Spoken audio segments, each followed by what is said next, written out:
எங்களுடைய நோக்கம் கொள்கை ஒன்று. பிரிந்திருக்கின்ற அனைத்து இந்திய அண்ணா முன்னேற்ற கழகத்துடைய சக்திகள் ஒன்றுபட வேண்டும் என்றுதான் நான் டெல்லி சென்று மாண்புமிகு அமித்ஷா அவர்கள் சொல்லிவிட்டு வந்தேன். டெல்லி சென்று மத்திய உள்துறை அமைச்சர் அமித்ஷாவை சந்தித்ததற்கான காரணத்தை ஓ பன்னீர்செல்வம் தெரிவித்துள்ளார். முன்னாள் முதல்வர் ஜெயலலிதா நினைவு தினத்தை ஒட்டி சென்னை மெரினாவில் உள்ள அவரது நினைவிடத்தில் முன்னாள் முதலமைச்சர் ஓ பன்னீர்செல்வம் ஆதரவாளர்களுடன் மரியாதை செலுத்தினார். தொடர்ந்து செய்தியாளர்களை சந்தித்த அவர் தனிக்கட்சி தொடங்குவது குறித்த செய்தியாளர்களின் கேள்விக்கு பதிலளித்தார்.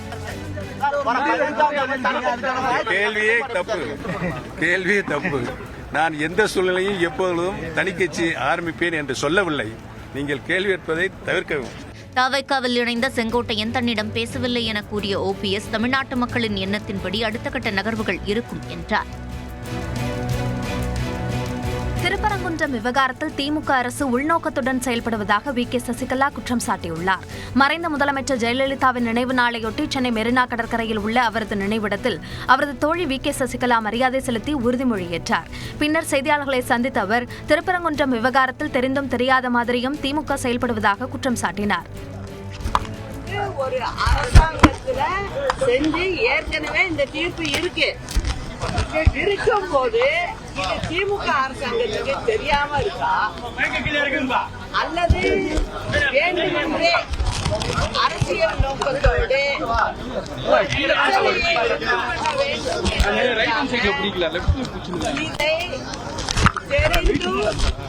தெரியாமல் மறைத்து போனாங்களா ஒரு பெரிய கேள்வி. தாவேக்காவில் செங்கோட்டையன் இணைந்ததென்பது அவசரத்தில் எடுத்த முடிவு என்று விமர்சித்தார். ஒருத்தங்க மேல கோபம் இருக்குங்கிறதுக்காக பெரிய முடிவுகளை நம்ம அவசரப்பட்டு எடுக்கக்கூடாது. இதேபோல ஜெயலலிதா நினைவிடத்தில் மரியாதை செலுத்திய பிறகு செய்தியாளர்களை சந்தித்த அமமுக பொதுச் செயலாளர் TT விதிநகரன் திருப்பரங்குன்றத்தில் அமைதிக்கு குந்தகம் விளைவிக்க கூடாது என்றார். அரசியலுக்காக மதத்தையும் ஜாதியையும் கையில் எடுக்கின்ற இயக்கம் அல்ல அம்மா மக்கள் முன்னேற்ற கழகம். ஜாதியின் பெயராலோ அல்லது திருவிழாக்களின் பெயராலோ எந்த ஒரு இடைஞ்சலையும் யாரும் ஏற்படுத்துவதை தயவு செய்து தவிர்த்துவிட வேண்டும். தமிழ்நாட்டு மக்கள் இது போன்ற அரசியலை உறுதியாக ஏற்க மாட்டார்கள். தாவேக்காவில் செங்கோட்டையன் இணைந்தது பற்றி விமர்சிப்பது அவரது மரியாதையை குறைப்பதாக இருக்கும் என்றும் TT விதிநகரன் கூறினார். 2026 சட்டமன்ற தேர்தலையொட்டி 100 வேட்பாளர்கள் கொண்ட முதற்கட்ட பட்டியலை நாம் தமிழர் கட்சி வெளியிட்டுள்ளது. தமிழ்நாடு சட்டமன்ற தேர்தல் அடுத்த ஆண்டு நடைபெற உள்ள நிலையில் நாம் தமிழர் கட்சி தனித்து போட்டியிடும் என்று அதன் தலைமை ஒருங்கிணைப்பாளர் சீமான் அறிவித்துள்ளார். அடுத்த ஆண்டு பிப்ரவரி மாதத்தில் திருச்சியில் மக்களின் மாநாடு நடைபெறும் என்றும் அதில் 234 வேட்பாளர்களும் அறிமுகப்படுத்தப்படுவார்கள் என்றும் தெரிவித்திருந்தார். இந்நிலையில் சட்டப்பேரவை தேர்தலுக்கான 100 வேட்பாளர்கள் அடங்கிய முதற்கட்ட பட்டியலை சீமான் வெளியிட்டார். அதில் இடும்பாவனம் கார்த்திக் வேதாரண்யம் தொகுதியிலும், இயக்குனர் களஞ்சியம் சென்னை 1000 விளக்கு தொகுதியிலும், வீரப்பனின் மகள் வித்யாராணி மேட்டூர் தொகுதியிலும் போட்டியிடுவார்கள் என்று அறிவிக்கப்பட்டுள்ளது. இதில் 40 பெண்களுக்கும் 12 பொது தொகுதிகளில் பட்டியலின வேட்பாளர்களுக்கும் வாய்ப்பு வழங்கப்பட்டுள்ளது. வழக்கறிஞர்கள், மருத்துவர்கள், பொறியாளர்கள், பேராசிரியர்கள், முனைவர்கள் உள்ளிட்டோர் கலந்த பட்டியலை நாம் தமிழர் கட்சி வெளியிட்டுள்ளது. சிவகங்கை மாவட்டத்தில் காரைக்குடி தவிர மற்ற தொகுதிகளுக்கு வேட்பாளர்கள் அறிவிக்கப்பட்டனர். சீமானுக்கு சொந்த ஊர் காரைக்குடி என்பதால் அங்கு அவர் நேரடியாக களமிறங்கலாம் என்று சொல்லப்படுகிறது. அன்றைய அண்ணா திராவிட முன்னேற்ற கழகம் இந்த இடத்துல தான் இன்றைக்கு வழக்கப்படி ஏற்றப்படுகிற இடத்தில் தான் ஏற்றப்பட வேண்டும் என்று அன்றைக்கு நீதிமன்றத்தில் வாதாடி இருக்கிறார்கள். இன்றைக்கு முழுவதும் தான் அடிமை சாசனம் எழுதி கொடுத்து விட்ட காரணத்தாலே தன்னை முழுவதுமாக மறந்துவிட்டு தான் முழு அடிமை என்பதை இந்த சம்பவத்தின் மூலம் அவர் நிரூபித்திருக்கின்றார். அதிமுக தொண்டர்கள் வெட்கப்பட வேண்டும். யாரு போய் டெல்லியில காலில் வந்தது சொல்லு. திமுகவை பொறுத்தவரை இன்னைக்கும் சொல்றாங்க, கேட்டுங்க, அவங்க பிஜேபியோட மறைமுக உறவு இன்னைக்கு வச்சிட்டு இருக்கிறாங்க. இன்னைக்கு மறைமுக உறவு வச்சிட்டு இருக்கிறாங்க. அவங்க என்ன எழுதப்படாத ஒப்பந்தமா 2026 சட்டமன்ற தேர்தலுக்கு பிறகு நாங்க உங்களுக்கு முழுமையான ஆதரவு தரோம், நாங்க அடிப்பது போல அடிக்கிறோம், நீங்க அழுவது போல அழுவுன்றது அளவுக்கு உள்ளத்துல ஒன்றும் உதட்டுல ஒன்றும் அது மாதிரி பண்றாங்க. தொடர்ந்து ஒரு நிமிட செய்திகளை பார்க்கலாம். 2026ஆம் ஆண்டுக்கான சென்னை புத்தக காட்சி அடுத்த மாதம் 7ஆம் தேதி தொடங்கி 19ஆம் தேதி வரை நடைபெறும் என அறிவிக்கப்பட்டுள்ளது. தென்னிந்திய புத்தக விற்பனையாளர் மற்றும் பதிப்பாளர் சங்கத்தின் சார்பில் ஒவ்வொரு ஆண்டும் ஜனவரி மாதம் சென்னையில் புத்தக காட்சி நடைபெறுவது வழக்கம். அந்த வகையில் அடுத்த ஆண்டுக்கான புத்தக காட்சி சென்னை நந்தனம் YMCA மைதானத்தில் நடைபெறும் என தெரிவிக்கப்பட்டுள்ளது. ஜனவரி 7ஆம் தேதி முதல் 19ஆம் தேதி வரை 13 நாட்கள் நடைபெறவுள்ள இந்த புத்தக காட்சியில் சுமார் 900 அரங்குகள் அமைக்கப்படும் என்றும் அனைத்து நூல்களுக்கும் 10% தள்ளுபடி வழங்கப்படும் என்றும் எதிர்பார்க்கப்படுகிறது. புத்தக காட்சி வார நாட்களில் பிற்பகல் 2 மணி முதல் இரவு 8:30 மணி வரையிலும், வார இறுதி நாட்களில் காலை 11 மணி முதல் இரவு 8:30 மணி வரை நடைபெறும் என்றும் கூறப்பட்டுள்ளது. திருப்பரங்குன்றத்தில் தீபம் ஏற்றுவது தொடர்பாக உயர்நீதிமன்றம் பிறப்பித்த உத்தரவுகள் குறித்து சமூக ஊடகங்களில் தேவையின்றி விமர்சிக்க கூடாது என நீதிபதிகள் எச்சரித்துள்ளனர். கார்த்திகை தீபத்தன்று திருப்பரங்குன்றம் மலை உச்சியில் உள்ள தீபத்தூணில் விளக்கு ஏற்ற உயர்நீதிமன்ற மதுரை கிளை நீதிபதி GR சுவாமிநாதன் உத்தரவிட்டிருந்தார். இதனை எதிர்த்து கோயில் நிர்வாகம் சார்பில் தாக்கல் செய்த மேல்முறையீட்டு மனு நீதிபதிகள் ஜெயச்சந்திரன் மற்றும் ராமகிருஷ்ணன் அமர்வில் விசாரணைக்கு வந்தது. அப்போது இந்த பிரச்சினை தீவிரமானது என்பதால் புதிய இடையீட்டு மனுதாரரை சேர்க்க வாய்ப்பில்லை என்று கூறி வழக்கு விசாரணையை வெள்ளிக்கிழமைக்கு ஒத்திவைத்தனர். மேலும் திருப்பரங்குன்றம் மலை உச்சியில் தீபம் ஏற்றுவது தொடர்பான உத்தரவுகள் குறித்து பொதுவெளி மற்றும் சமூக ஊடகங்களில் தேவையின்றி விமர்சனம் செய்வதை ஏற்றுக்கொள்ள முடியாது என்று நீதிபதிகள் தெரிவித்தனர். சமூக ஊடகங்களில் எந்தவிதமான விவாதங்களும் செய்யக்கூடாது என்று கூறிய நீதிபதிகள் நீதிமன்ற மரபுக்கு மீறி நடந்து கொள்ளக்கூடாது என்றும் குறிப்பிட்டனர். அவ்வாறு மரபுகளை மீறி நடந்து கொண்டால் கடும் நடவடிக்கை எடுக்கப்படும் என்றும் நீதிபதிகள் எச்சரித்தனர். டிட்வா புயலால் பாதிக்கப்பட்ட இலங்கை மக்களுக்கு 950 டன் நிவாரணப் பொருட்களை முதலமைச்சர் மு.க.ஸ்டாலின் இன்று கப்பலில் அனுப்பி வைக்கிறார். டிட்வா புயலால் இலங்கையில் இடைவிடாது கொட்டி தீர்த்த மழையால் திரும்பும் திசையெங்கும் வெள்ளக்காடாக காட்சியளிக்கிறது. மழை நின்ற போதும் வெள்ளம் வடியாததால் அந்நாட்டு மக்கள் சொல்லனா துயரில் மூழ்கியுள்ளனர். புயலால் உயிரிழந்தவர்களுக்கு தன்னுடைய அனுதாபத்தையும் ஆழ்ந்த இரங்கலையும் தெரிவித்த முதலமைச்சர் மு.க.ஸ்டாலின் இலங்கைக்கு தமிழ்நாடு அரசு நிவாரணப் பொருட்களை அனுப்பி வைக்கும் என்றார். அதன்படி அரிசி, பால் பவுடர், போர்வை, உணவுப் பொருட்கள், மருந்து உள்ளிட்ட 950 டன் நிவாரணப் பொருட்களை தமிழ்நாடு அரசு இலங்கைக்கு கப்பல் மூலமாக அனுப்புகிறது. சென்னை மற்றும் தூத்துக்குடி துறைமுகங்களில் இருந்து கப்பல்கள் செல்ல இருக்கக்கூடிய நிலையில் சென்னை துறைமுகத்திலிருந்து செல்லக்கூடிய கப்பலை முதலமைச்சர் மு.க.ஸ்டாலின் இன்று கொடியசைத்து தொடங்கி வைக்கிறார்.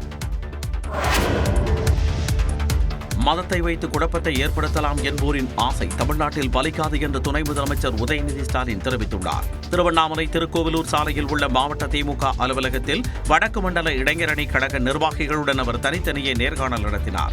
பின்னர் செய்தியாளர்களிடம் பேசியபோது மதத்தை வைத்துக் கொண்டு குழப்பத்தை ஏற்படுத்த நினைத்தால் அதற்கு தமிழக அரசு இடம் கொடுக்காது என்று கூறினார். மதத்தை வச்சுக்கிட்டு இங்கே ஏதாவது குழப்பத்தை ஏற்படுத்த நிச்சயமாக அவங்களுடைய ஆசை தமிழ்நாட்டு மண்ணில் நிச்சயம் அது பலிக்காது. இது திராவிட மண், தமிழ் மண். நிச்சயமாக அதற்கு நம்முடைய அரசும் இடம் கொடுக்காது.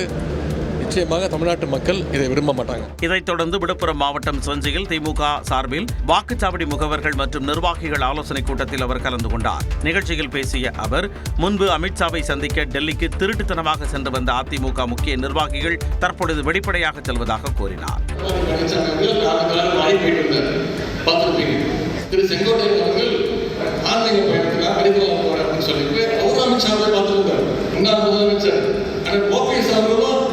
டெல்லிக்கு போயிட்டு வந்திருக்காரு. என்ன பர்மிஷன் வாங்கிட்டு வந்திருக்காரு எனக்கு யாரும் தெரியாது. எனவே இன்னைக்கு அதிமுக அமித்ஷாவுடைய கைகளுக்கு போயிடுச்சு. எடப்பாடி பழனிசாமி துரோகம் செய்யாத ஒரு நபர் அமித்ஷா மட்டும்தான் என்றும் விமர்சித்தார்.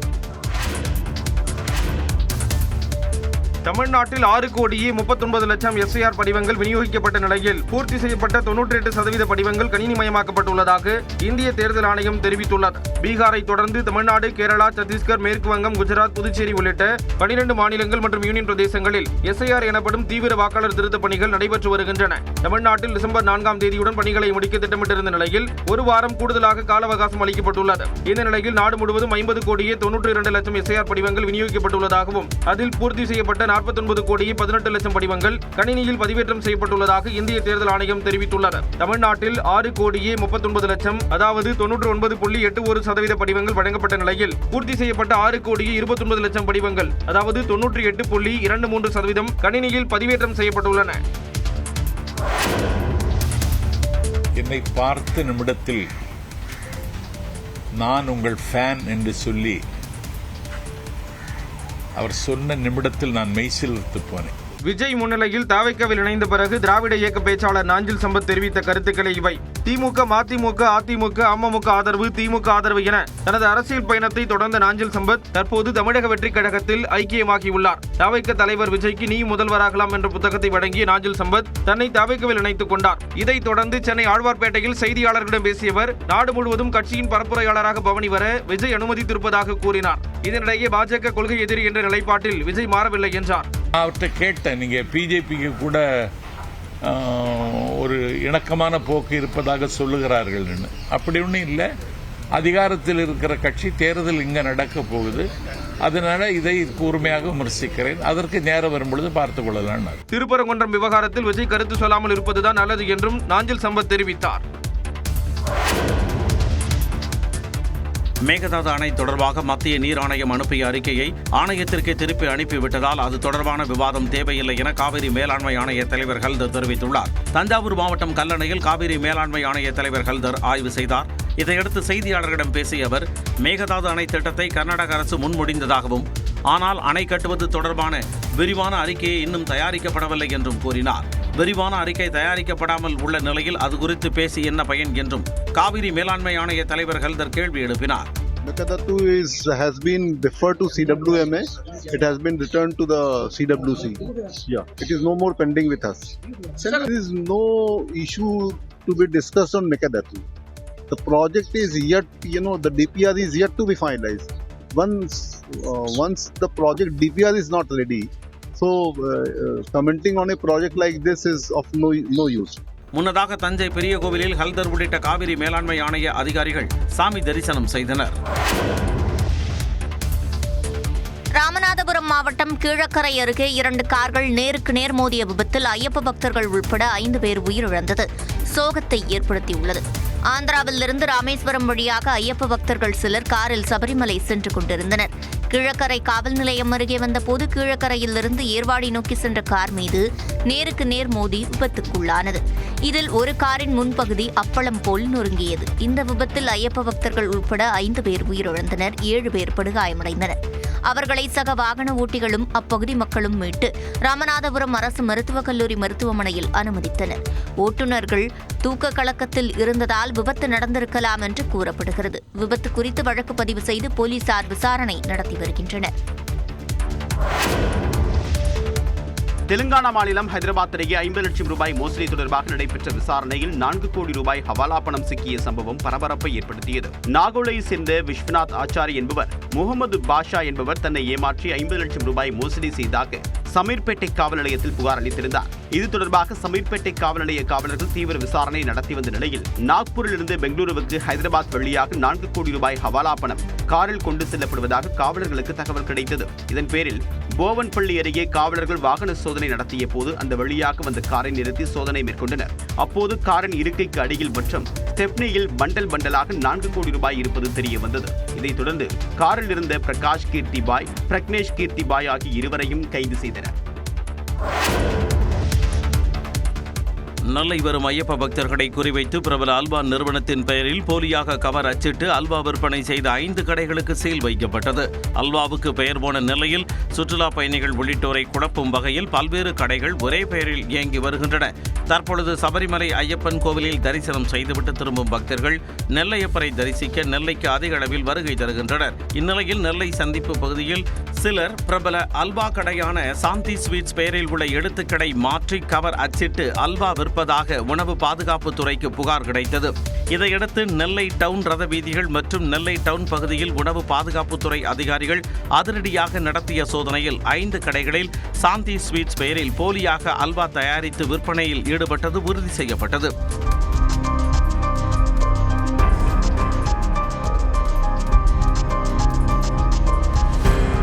இதையடுத்து அந்த கடைகளுக்கு சீல் வைக்கப்பட்டு 1000 கிலோ அல்வா உள்ளிட்டவை பறிமுதல் செய்யப்பட்டது. நீண்ட காலமாக அமைதிக்கான நோபல் பரிசை பெற முயற்சித்த அமெரிக்க அதிபர் டொனால்ட் ட்ரம்புக்கு மகிழ்ச்சி தரக்கூடிய வகையில் ஃபிஃபா அமைதி பரிசு வழங்கப்பட்டுள்ளது. This is your prize. This is your peace prize. There is also a beautiful medal for you that you can wear everywhere you want to go. Right now. Okay, let me hold. Fantastic. Excellent. உலக கால்பந்து அமைப்பான FIFA சார்பில் ட்ரம்புக்கு அமைதிக்கான பரிசு இந்த ஆண்டு வழங்கப்பட்டுள்ளது. Washington DC நகரில் நடைபெற்ற விழாவில் ஃபிஃபா தலைவரும் தன்னுடைய நண்பருமான கியானி இன்ஃபான்டினோவின் முன்னிலையில் அமைதி பரிசுக்கான மெடலை அவரே அணிவித்துக் கொண்டார். விழாவில் பேசிய ட்ரம்ப் இந்தியா பாகிஸ்தான் போர் உட்பட பல்வேறு போர்களை தான் முடிவுக்கு கொண்டு வந்ததாக கூறினார். As an example, over 10 million people killed, and it was heading for another 10 million very quickly. And it just, the fact that we could do that, India, Pakistan, so many different wars that we're able to end, in some cases a little bit before they started, just right before they started. It was going to be late, but we got them done, and it's such an honor. இதனிடையே December 10ஆம் தேதி Nobel பரிசு வழங்கக்கூடிய விழா நார்வேயில் நடைபெறவுள்ளது குறிப்பிடத்தக்கது.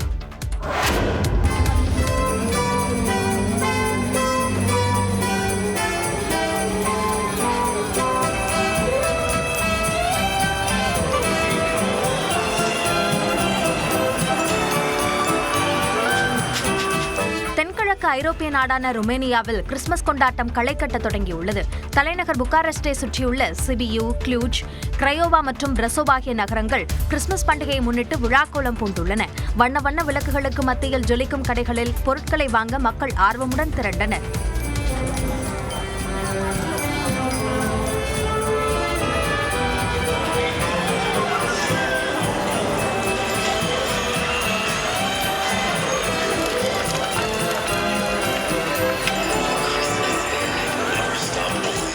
அதே நேரம் மொத்தமுள்ள 27 ஐரோப்பிய ஒன்றிய நாடுகளில் ருமேனியாவில் தான் அதிகளவில் பொருளாதார பற்றாக்குறை நிலவுவதாக கூறப்படுகிறது.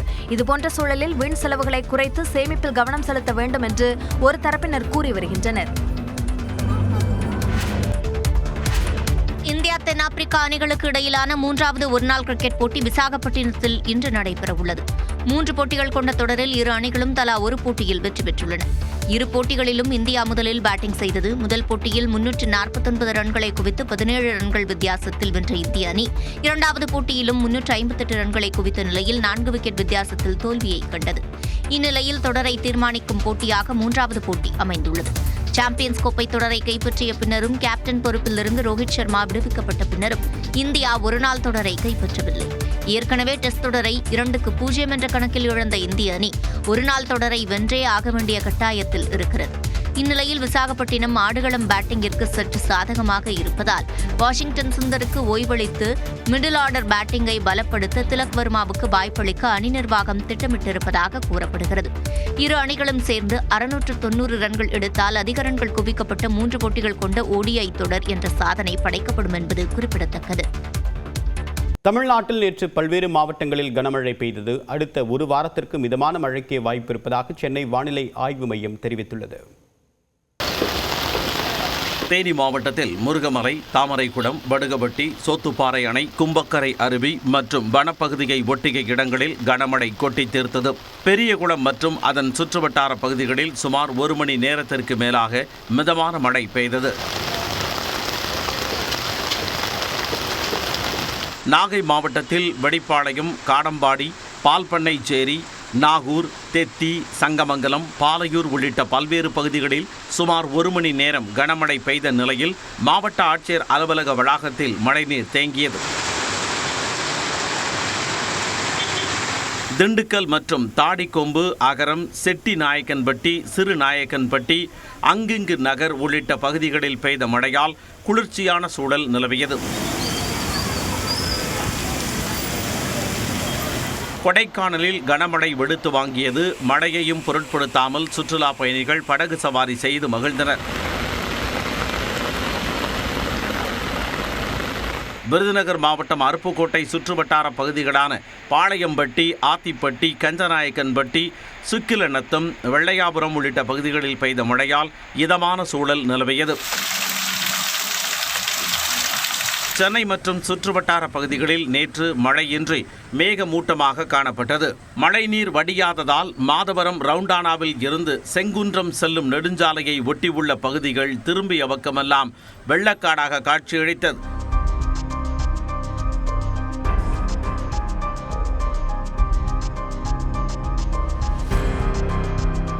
திருவள்ளூர் மாவட்டத்தில் மழை பாதிப்புகளால் பொதுமக்கள் பெரும் அவதிக்குள்ளாகி வருகின்றனர். சோழவரம் ஏரியில் திறக்கப்பட்ட தண்ணீர் பெருக்கெடுத்து ஓடுவதால் தேவநேரி கிராமம் தனி தீவு போல காட்சியளிக்கிறது.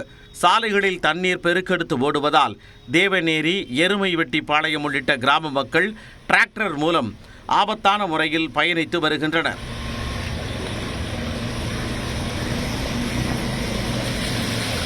எங்கும் தண்ணீர் சூழ்ந்திருப்பதால் அத்தியாவசிய தேவைகளுக்கு கூட வெளியே செல்ல முடியாமல் தவிப்பதாக அப்பகுதி மக்கள் வேதனை தெரிவித்துள்ளனர்.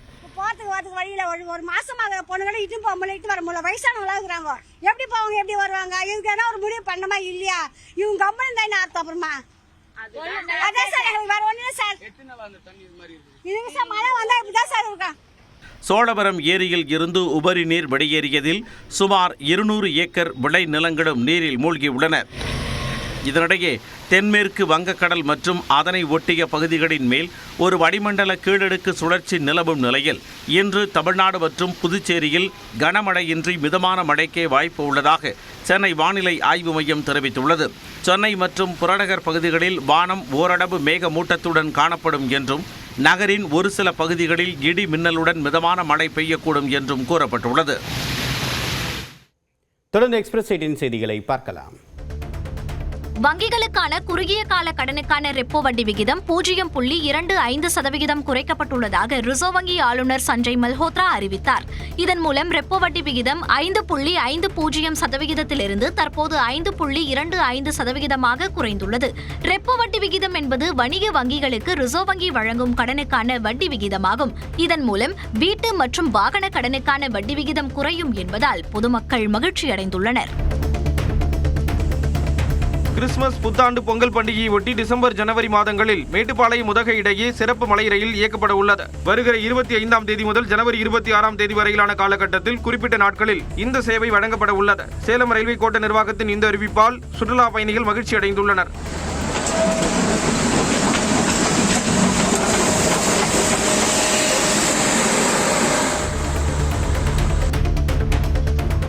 சென்னை செங்குன்றம் அருகே சாலையில் சென்ற கார் திடீரென தீப்பிடித்து எரிந்த சம்பவத்தால் பரபரப்பு ஏற்பட்டது. ரமேஷ் என்ற நபர் தாம்பரத்தில் இருந்து மீஞ்சூர் பைபாஸ் சாலையில் காரில் சென்றபோது திடீரென இன்ஜினில் இருந்து புகை கிளம்பியது. அதனால் காரை ஓரமாக நிறுத்தி பார்த்தபோது தீ மளமளவென எரிய தொடங்கியது. சம்பவ இடத்திற்கு வந்த தீயணைப்பு துறையினர் தீயை அணைத்தனர். ரமேஷ் நல்வாய்ப்பாக உயிர் தப்பிய நிலையில் கார் எரிந்து எலும்புக்கூடு போல் காட்சியளித்தது.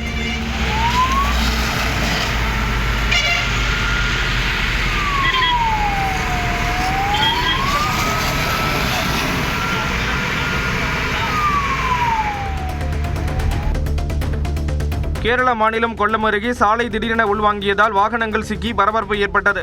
தேசிய நெடுஞ்சாலை பணிகள் நடைபெற்று வரும் நிலையில் சாலை திடீரென பிளந்து பள்ளங்கள் ஏற்பட்டன. வாகனங்கள் சிக்கி போக்குவரத்து பாதிக்கப்பட்ட நிலையில் அவ்வழியாக போக்குவரத்து நிறுத்தப்பட்டு திருப்பிவிடப்பட்டன.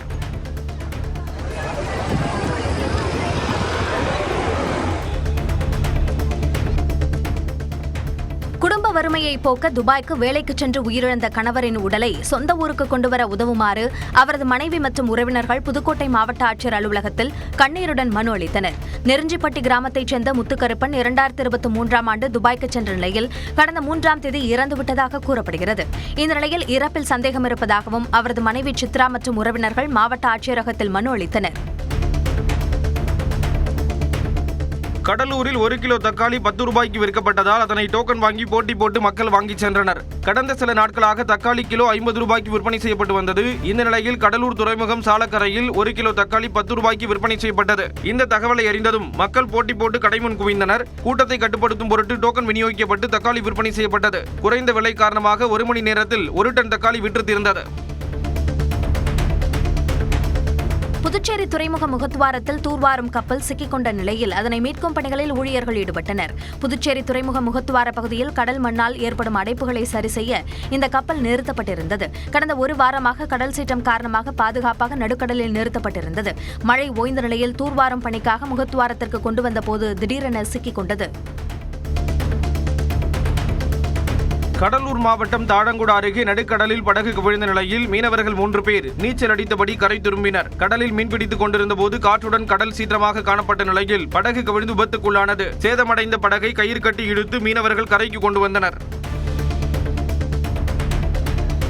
கோவையில் உரிய இடத்தில் நிற்காமல் சென்றதாக கூறி அரசு பேருந்தை பயணிகள் சிறைப்பிடித்ததால் சலசலப்பு ஏற்பட்டது. உக்கடத்திலிருந்து சுல்தான்பேட்டை நோக்கி செல்லும் அரசு பேருந்து டவுன்ஹால் பகுதி நிறுத்தத்தில் நிற்காமல் சென்றதாக கூறப்படுகிறது. இதனால் ஆத்திரமடைந்த பயணிகள் டவுன்ஹால் 5 முனை சாலை அருகே பேருந்து நின்றதும் கீழே இறங்கி பேருந்தை சிறைப்பிடித்து ஓட்டுநர் மற்றும் நடத்துனரிடம் வாக்குவாதத்தில் ஈடுபட்டனர்.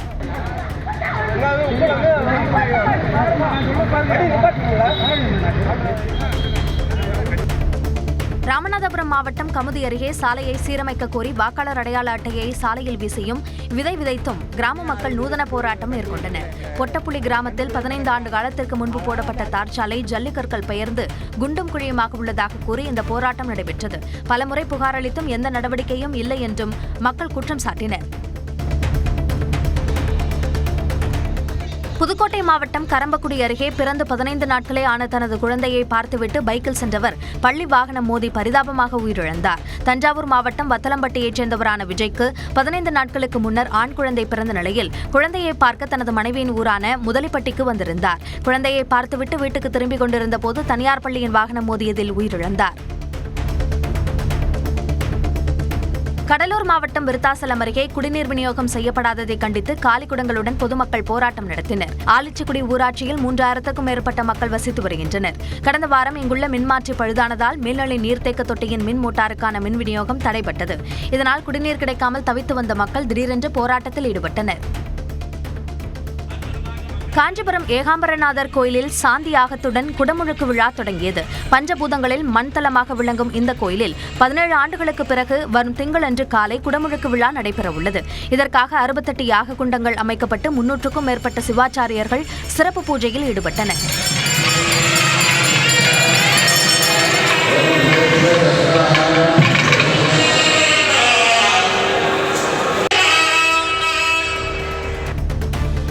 ஈரோட்டில் 20,000 ரூபாய் கடன் பிரச்சனையை தீர்க்க ஏடிஎம் எந்திரத்தை உடைத்து கொள்ளையடிக்க முயற்சி செய்த நபர் கைதாகியுள்ளார். காய்கறி கடையில் வேலை செய்து வரும் தூத்துக்குடி மாவட்டத்தைச் சேர்ந்த முருகேசன் என்றவர் 20,000 ரூபாய் கடன் பிரச்சனையால் தவித்து வந்துள்ளார். இதனால் ஏடிஎம்மில் திருட திட்டமிட்ட அவர் கட்டிங் கருவியால் எந்திரத்தை உடைக்க முற்பட்ட போது அலாரம் ஒலித்ததால் ஓடியுள்ளார். இது தொடர்பான காட்சிகள் சிசிடிவியில் பதிவான நிலையில் அவர் கைது செய்யப்பட்டார்.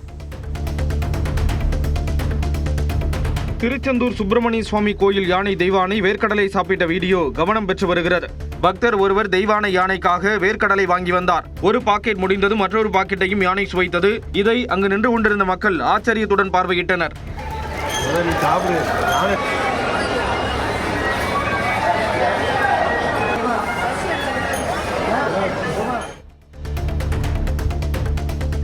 கோவை மாவட்டம் சிறுமுகை அருகே லிங்காபுரம் வனப்பகுதியில் ஒற்றை யானை ஆக்ரோஷமாக ஓடியதால் பொதுமக்கள் அச்சமடைந்தனர். பொதுமக்கள் கால்நடைகளுடன் செல்வதைக் கண்டு துரத்த முயன்ற நிலையில் சிலர் கூச்சலிட்டதால் யானை வனப்பகுதிக்குள் ஓடியது.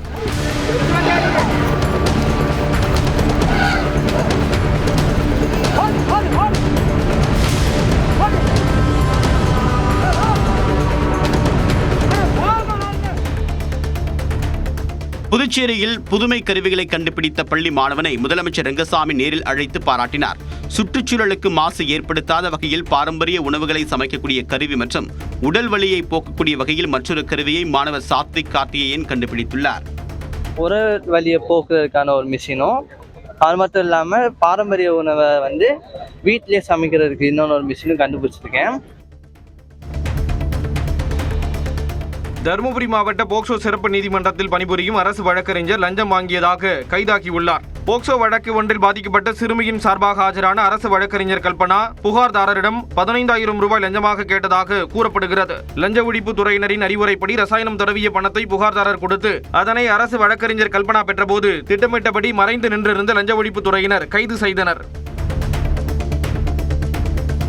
விருதுநகர் மாவட்டம் வெம்பக்கோட்டை அருகே கல் குவாரி அமைக்க எதிர்ப்பு தெரிவித்து வட்டாட்சியர் அலுவலகத்தை முற்றுகையிட்டு கிராம மக்கள் போராட்டத்தில் ஈடுபட்டனர். லட்சுமியாபுரம் கிராமத்தில் தனியார் நிறுவனம் கல் குவாரி அமைக்க மாவட்ட நிர்வாகம் அனுமதி அளித்துள்ளது. இதனை ரத்து செய்ய கோரி பேரணியாக சென்ற வெம்பக்கோட்டை கிராம மக்கள் வட்டாட்சியர் அலுவலகத்தை முற்றுகையிட்டனர். கிராம மக்களுடன் இணைந்து மார்க்சிஸ்ட் கம்யூனிஸ்ட் கட்சியினரும் போராட்டத்தில் கலந்து கொண்டனர்.